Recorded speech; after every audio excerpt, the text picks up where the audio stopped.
Shadow of the Erdtree is awesome, to prove that here is the greatest boss fight FromSoft has ever created.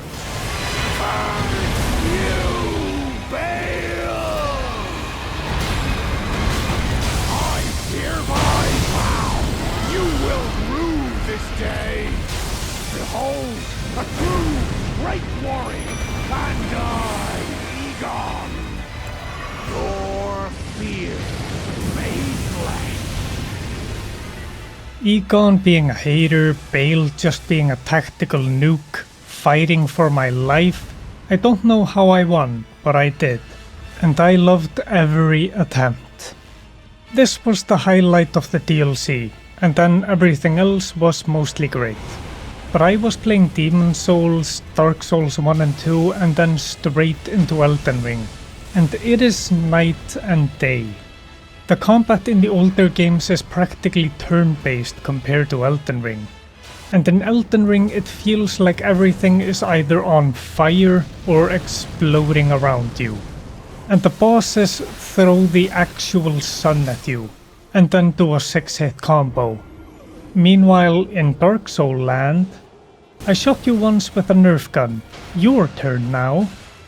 FromSoft has evolved, a little bit in the wrong direction sometimes, but mostly the right direction. I'll talk a little bit about Elden Ring as a whole and then jump straight into the DLC. Gameplay. The same Dark Souls formula, but fine-tuned to the point that it's never felt as good to control your character. No weird delay or the movement snapping to certain directions, just smooth and very natural. The only thing that was kinda annoying to control sometimes was the horse. Like when you're moving forward and then go back, it stops for like a second. And I also found the horse combat to be the most difficult to get used to. Like timing my attacks, I still haven't gotten that completely. Meanwhile on foot, I feel like my character in-game is an extension of me. It does what I want it to do.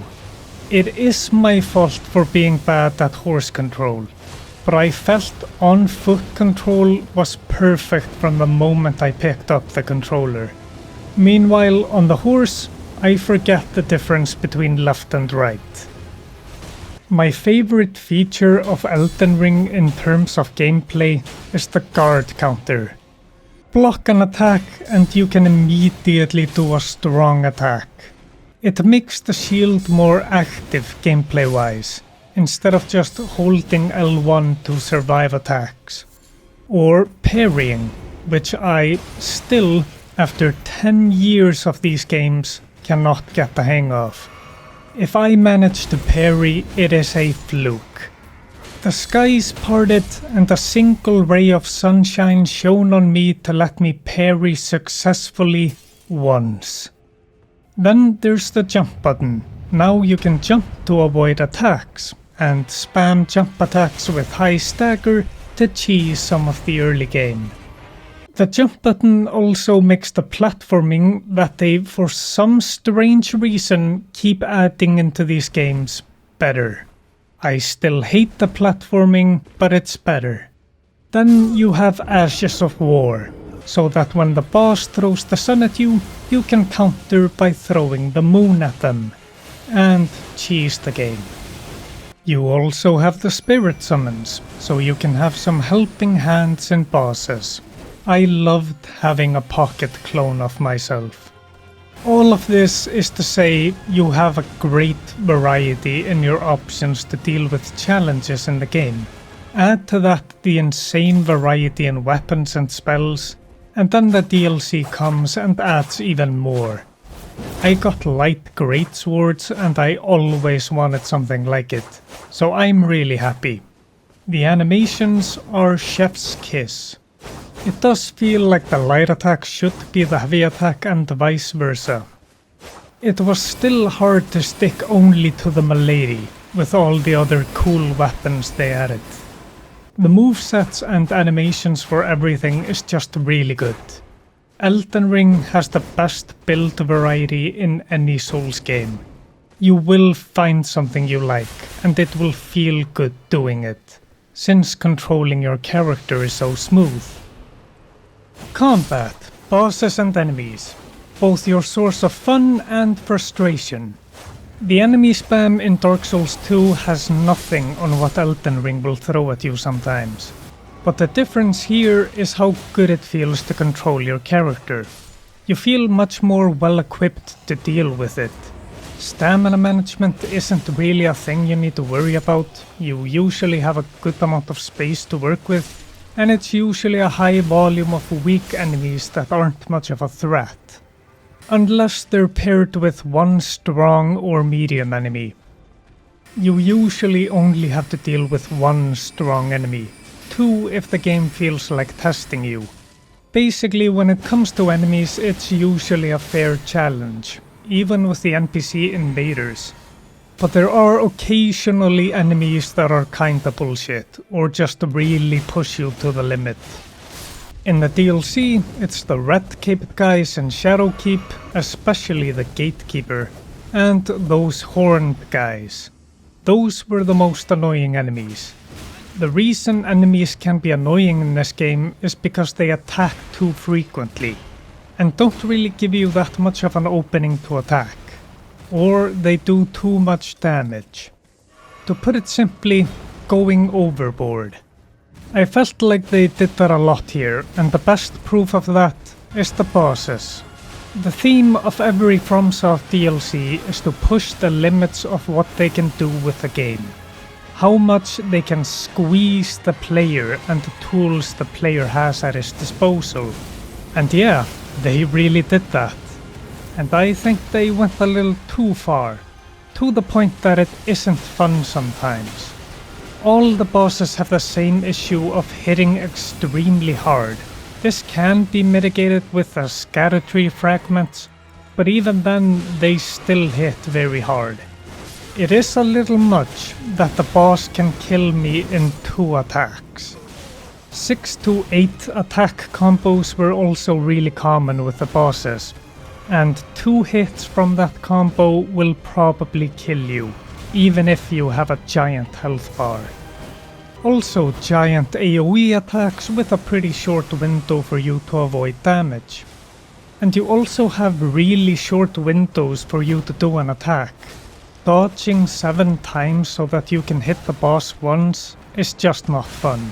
It's great in Sekiro where you use your enemy's attacks against them, but it sucks here. Sometimes it just feels like you got bad luck, and the boss just decides he's gonna string all the bullshit moves together so that any slight mistake leads to your death. If you're off by half a second, then you're dead. There are 2 bosses where I stopped having fun. They were engaging, but their movesets were just not fun to deal with. The Mother of Fingers and Radahn Promised Consort. Those 2 specifically become unfun, with attacks that made me say multiple times, what am I supposed to be able to do? Meteor has a few attacks where you need to roll in a specific way in order to avoid it. If I rolled the way I normally did, then I would get caught in some way and lose 90% of my health. And then the big AoE attacks where you have like 3 seconds to run away, or you get hit for a lot of damage. And then there's this one where you just have to wait, and somehow you need to avoid the spinning lasers. Sometimes it would work to stand just outside the AoE, and the lasers wouldn't hit me, but it's not fun to wait like this. Of course, if you have good spells, then this isn't really an issue, and is a good opportunity to attack. But it punishes melee builds, and I was running a mostly melee build, with the Sword of Night and Cheese for my mid-range. Meteor was full of weird timings for dodges and annoying AoEs. I did not like this boss. God, I hate that spinning move. Meteor took me like 30 minutes, but Radahn took me like 4 to 6 hours to beat. Extremely high damage and the guy just does not stop. He is constantly attacking. He's like a 7-year-old with ADHD on cocaine. A lot of the attacks have a quick follow-up hit, like doing a sword slash which you dodge, and then there is some area damage that follows it like 0.2 seconds later that hits you. But the bigger problem is the relentless attacks. It's always these 6 to 8 hit combos, and a second after they're done, he does a big AoE. So you are constantly dodging, which means you need a huge stamina bar that ends up empty most of the time. So some of those times where you do have an opportunity to attack him back, you can't. Because you don't have the stamina for it after dodging 11 times. He also has huge range, so you really gotta get those invincibility frames perfectly. The majority of my attempts were with summons, and it's kinda ridiculous the amount of times he killed me when I wasn't the main target, just because of some extra AoE hitting me or the wide arc of his attacks. He also faked me out a lot where I thought, okay, combo done, I can attack, and no, he had more. This is the main problem, the constant attacking. It isn't fun. Essentially running away most of the fight to get a few attacks in. It's fine if you get the parry timings right for it, then you can use the attacks against him. But if you can't get that down, it sucks balls. It would be fine if it was just attacks, but it isn't. He has extra stuff on almost every attack that is designed to catch you after a successful roll. Cheap shots, if you decided to roll in the wrong direction. He also has this AoE that hits you a bunch of times, and he usually follows that up with an 8-hit combo. Then the second phase has the issue of obfuscation. You can barely see what's going on. Mikkel's hair hides Radahn's body, and there is just so much visual clutter on the screen that it's hard to see what you actually need to see. And the second phase is just more extra AoEs, more attacks, and larger AoEs. So even more running. Then I did what you're actually supposed to do. Like putting the 7-year-old on a leash, I changed my build into a tank. So I could just block his attacks and poke him with a spear through my shield. And I did it without the NPC summons. It was the first time without them, and I beat him. I did it by going full solo first phase and just dodging some attacks and blocking most of them. Then, second phase, I summoned Mimic Tier during the big wind-up for his AoE. And then largely same strategy. I think the important bit is that I was right in his face the whole time. And having bleed and frost on my spear, which is how I finally managed to kill him. The frost or bleed happened to proc there, and I couldn't believe it. He was finally dead. I felt 10% catharsis, 70% relief, because I had beat the game and could move on with my life. And 20% disappointed, because I really wanted to beat Radahn 2 the Revengeing with my boy Ansbach. If ever there was a Souls game where NPC summons were the most legit way to play, it would be this DLC. Because they give the NPCs so much personality and just fun. Igon hating on Bale, Hornsent hating on Mesmer, and Ansbach courteously hating on Radahn.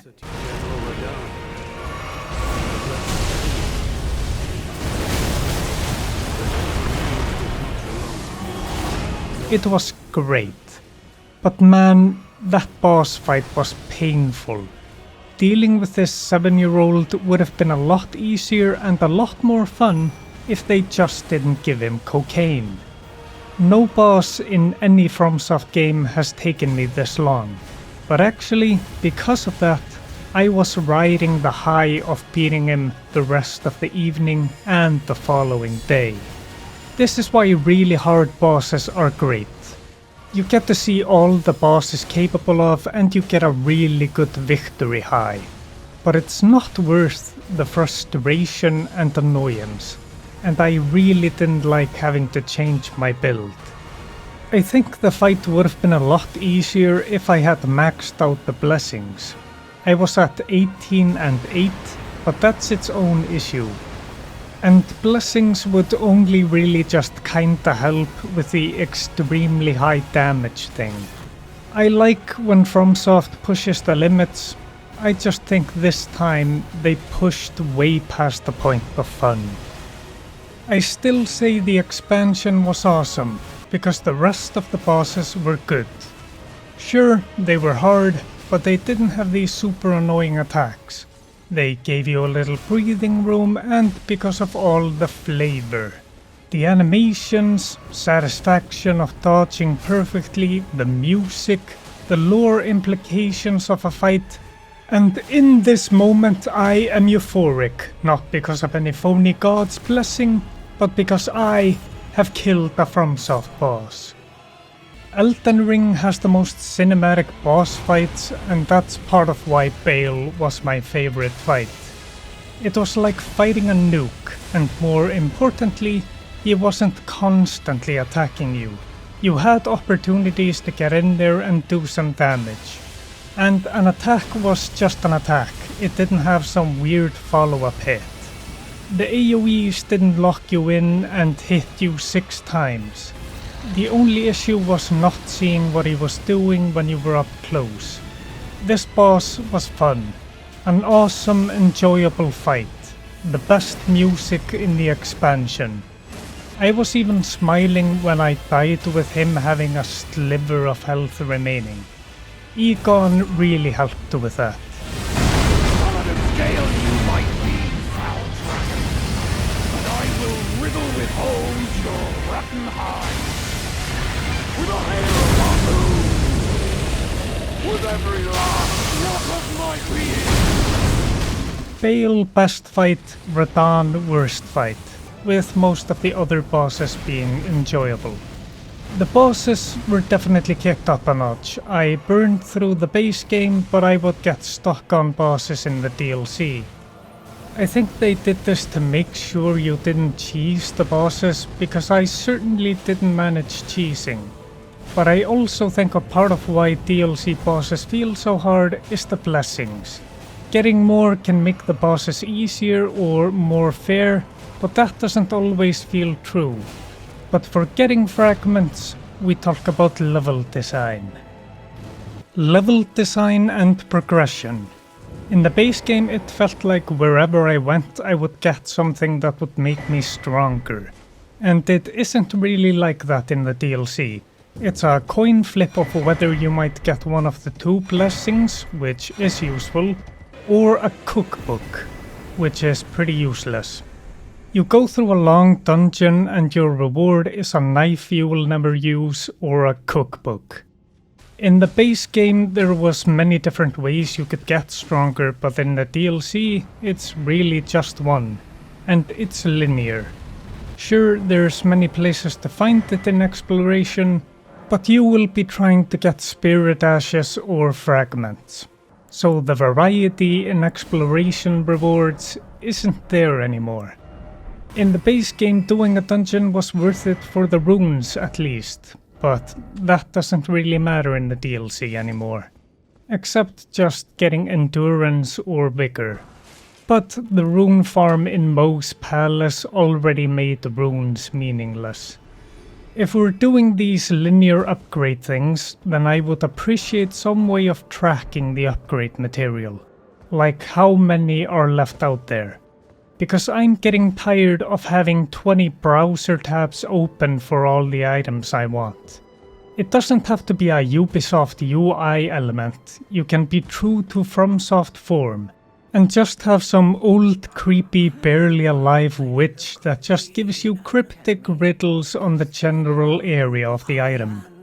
Bonus points if it takes the witch a full minute to get 12 words out, because of all the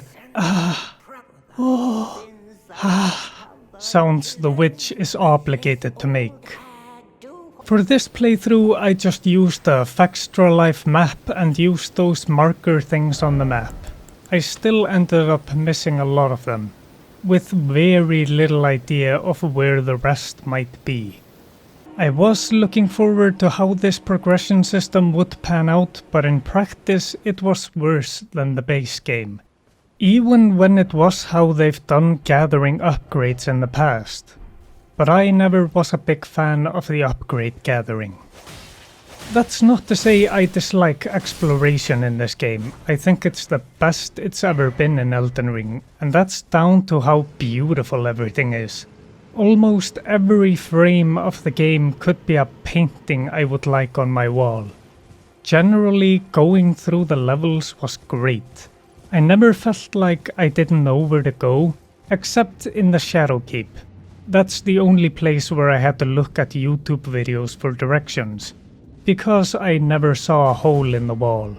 The place is kind of a vertical maze, but in general everything is easy to navigate with plenty of little paths off the main road with some goodies. They eliminated boss runs here with generous sites of grace, and I love that. Level design, good. Progression is a good experiment that will hopefully lead to something better, because it was lacking in the DLC. Performance was mostly good, but I did start FPS dropping pretty hard in a few places, even like a month after the DLC came out. You can see it the best in Erdtree. It also happened in the base game. It seemed to be alright before the DLC dropped, but I can't be sure. There were also some weird audio glitches, like the game would mute for like a second during a boss fight, but it happened rarely. That's it for performance issues. Story. So, my relationship with FromSoft stories is that I care about them, but I don't care enough to read. In my previous videos about FromSoft Souls, I've given the impression that the story kinda sucks until you watch a YouTube video. Because if you aren't actively doing a forensic investigation for the story, there barely is a story. I've never considered this a negative. I would take that over unskippable cutscenes or dialogues any day of the week. So you can focus on fulfilling the human desire to kill gods. Why did I kill Godric the Grafted? I don't know, he was there. I mean, self-defense, I'm not in the wrong. Sure, I trespassed on his property and kept stealing all the items in the castle, but that doesn't give him the right to attack me. We are in Europe, after all. Actually, I lied. Why did I kill Godric? Because the guy is a nutjob, which you see in his cutscenes.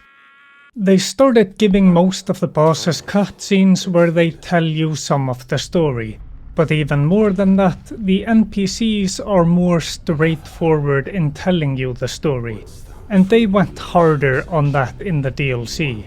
Like right after you kill Mo, Leda is in front of the egg telling you, hey, here's kinda what's going on in the DLC story-wise. And by the way, I love how simple it is to go into the DLC. Please don't go back to those 15-step go surf the wiki things. They added a bunch of NPCs and I feel like most of them do some work in telling you the story of this place. They were already kinda doing that in the base game, but they went further here, where you see most of the story developments through an NPC talking to you. But it is still so hard for me to keep track of all these NPC stories. I was using the wiki and marking which step I was on by how much I had scrolled down the page. I passed some calculus exams, so clearly I'm not completely memory deficient. The issue is more likely that I have no idea where any character is going to go. A guy will say, oh yeah, I'm going to the Shadow Keep, and then I go there and I don't find him, look at the wiki and it goes, oh no, he's not actually in the Shadow Keep, he's in that blue zone or whatever. That didn't actually happen. I'm lying for dramatic effect. Point is, I am still unable to progress an NPC story successfully without a wiki. But yeah, more emphasis on the characters telling the story, and I much prefer that over reading item descriptions. The descriptions are still there with some lore revelations, but characters do that a little more here. I enjoyed the story stuff here, especially NPCs talking during the boss fight. But I gotta say, FromSoft is getting very predictable. You can get really interested in a character's story and be invested in where it's going and what you can do to influence that. That character died. You find the character dying later in the game and he says, "Oh, funny medieval word. I didn't get to. Funny medieval name." Every time I met an NPC, I would go, "Oh, I can't wait to see how this guy dies." Because everyone dies. Oh, spoiler alert, by the way. Sorry. It's been more than a month, don't act like you don't know. FromSoft was already telling good stories, they were just usually hidden beneath the surface. But I feel like they're raising it above the surface more and more, and I like that. But also keep doing those kinda hidden things, like needing the Divine Beast mask to talk to that weird lady.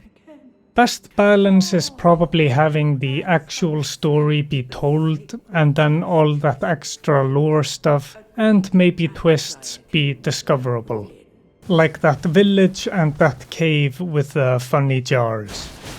And I really hope they keep giving us awesome story moments like Igon fighting Bale with you. DLC was worth the price just for that alone. Yeah, story was good here, with some of the FromSoft annoyances. Conclusion. I have thought for a long time that FromSoft's reputation for making difficult games is like a chain around their ankles. They have to continually push the envelope of making challenges to the point that right now I think they're starting to lose sight of making it fun. It still is fun, mostly, but then you get hit with a 9-hit combo and you forget what smiling felt like. If they're gonna keep doing that, then they need to give us some mechanic to actually engage with a combo like in Sekiro, rather than just blocking or rolling. Parrying doesn't count because sometimes it works and sometimes it doesn't, and I don't understand why. And it's too high risk, and it just ends the combo, and I'd rather like deflect the hits or something. Engage with a combo rather than cancelling or avoiding it. The positive of the bosses being so hard and flailing about endlessly is that it actually feels like killing gods. And that's what Elden Ring is about. Killing gods. So they really got that right. My 6-hour ordeal with Radahn was the first time I really felt that. Holy fuck, I just killed a god. And I'm gonna remember that for a really long time. But the negative about it is that I'm probably not gonna wanna do it again. Because 95% of those 6 hours were not fun. To reiterate, running away most of the fight is not fun. Getting one hit in for every 10 of his is not fun. And that was the main issue with some of the bosses here. Most of them were really good. And I realized there are people out there beating the bosses with DDR pads, but I'm a normal person with a job. I don't have that kind of time. I don't think adding a different progression system into the game worked out that well. It works, but I feel like it made exploration less rewarding. Overall, it was an awesome DLC. I easily recommend it. Sure, it had issues, but it made for a really memorable experience. The Souls experience has always been balanced between fun and struggle to make those great experiences. I just feel like this time the struggle scale was a little heavier than it should have been, but not so much that it ruined the experience. The replayability of the DLC is a bit questionable if you don't want to have to go through most of the base game again. Elden Ring was already a big game, but now it's huge. A big undertaking. But if you really like Elden Ring or want to replay it again, then you have a lot of great content to go through. While replaying it, I kept saying to myself, holy shit, this is a good game. But I might skip Radahn and Mother of Fingers next time. After killing Radahn, I didn't continue the base game. I had enough. DLC awesome, 9-hit combo out of You Don't Have the Right or something. Like, subscribe, have an awesome day. I'm taking a well-deserved break from Souls games for a while. And thank you for watching. You see this guy? Yeah, this guy. Fuck this guy.